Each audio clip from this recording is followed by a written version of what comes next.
Well, hello there, all my miniature loving interweb friends. I'm Doc Eon. It's a Monday, and I'm here to ramble. It is today, Monday the 29th of July, 2024. And the ramble this time is about these 6 minis from, well, either Westwind or North Star Miniatures. I forget which. And they're sort of pulp adventurers, all of them. And yeah, they're kind of rough sculpts, so I painted them a little roughly, but I think it works.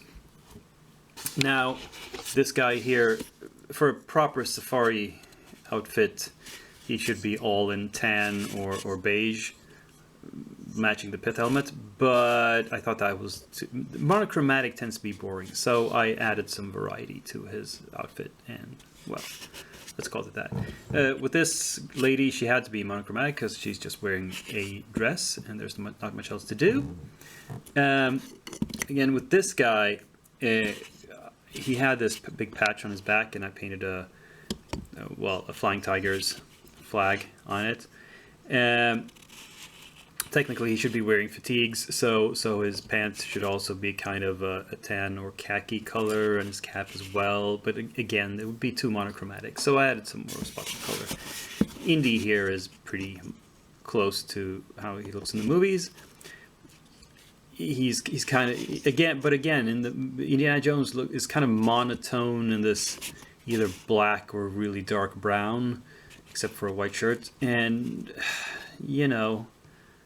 Again, want to get some variety in here. This one is pretty dark all over though. But, you know, I think that worked fine. And yeah, still picks at the end. 6 minis finished. That's an okay haul. And let's just see what else is on the docket for coming weeks. So this little model has now been primed. I think that's the main difference since last week. I haven't gotten around to doing much more than that with that. And these two guys, I think, have a little bit more paint on them than last time. Still not complete. The green is just not even a base coat, it's an undercoat. It needs a lot of cleaning up. Why are these two guys in particular taking so long? I think I realized it's because I'm reluctant to paint them, and the reason is because they are canonical characters from a specific campaign, and I think that gives me performance anxiety. I think it makes me, I don't want to mess these up. They have to be exactly right. But you know, I need to make a reality check and understand that my players aren't going to care. They're just going to want to kill these guys as soon as possible, get them off the table as fast as they can, which I will try to avoid. But they're not going to know or care if they are completely accurate to the illustrations in the book. I just got to get over myself. Anyway, yeah, I think I need to make that breakthrough and just finish these guys up. Because then I'll be done with the Rune Lords project. I don't think I need any more models for that. And let's see if I can get some base coats at least on these. It's going to be tricky because I want to paint this off the base. I'm going to have to paint it in parts. Probably like going to paint the underside while holding it like this, and then give it a gloss coat, a varnish on the underside to protect the paint job. Then I'll have to like hold it like this to paint the other bits, and try to hold it very carefully so I don't break off the wheels. Or maybe just place it on the base before I paint the top part. We'll see how I do it. But it is in the works. And here's the next batch. We have these 8 sort of weird Victorian / steampunk, at least one real steampunk lady, and this guy with the servo arms is, I suppose, kind of steampunky, and the one with the mechanical arm here holding it out as if he wants to shake. It's a weird pose, and it was really difficult figuring out how to pose. There was a sculpted base with him, and it's perhaps a bit hard to see now because I undercoated the base.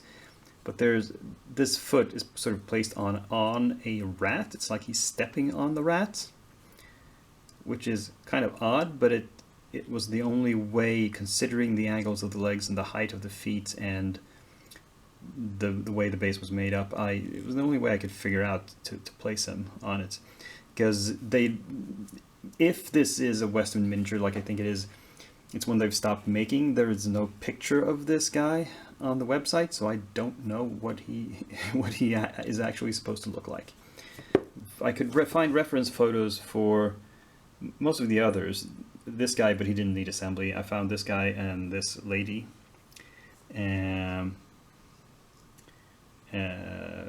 They're still made, so, well.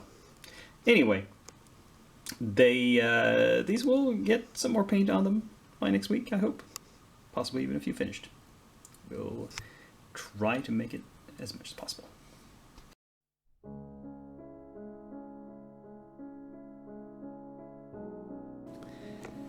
So, going back to the Kickstarter, well, this is technically not Kickstarter. It's a couple of two different Indiegogo campaigns I backed from the same company, which is called Dark Fable, for Egyptian style minis. I felt like I needed that at some point. I don't recall why exactly.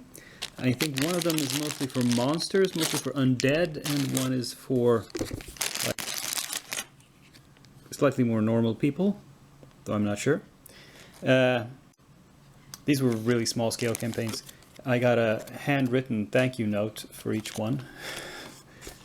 Here's the other one, and it even wrote my name. So this is not a big company and probably didn't have a whole ton of backers. And now that I look at them, I realize I'm going to need to print more slaughter bases, because these all have square slaughter bases, and yeah, I don't like that. I want round ones. So I'm going to have to do some batches of that on my printer, but that's not an issue. It's just a few hours to get all of these. There's quite a lot.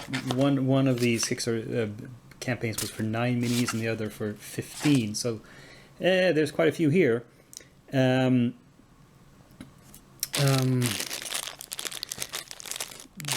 But so I won't prep all of these for next week, possibly. Or maybe I will start prepping all of them, but not get done with all of them.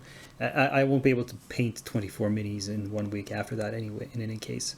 So this will be a project that takes a few weeks, a couple of weeks at least, maybe 3. But that's good. I'll know what I have to do for those weeks. Yeah, Egypt, here I come. Anyway, that was this week's episode. Hope you enjoyed it. Hope I can get a thumbs up from you. You know, like, share, and subscribe. But most importantly, join me again in a week. Same day of the week, same channel, same Dakia, who for today is signing off.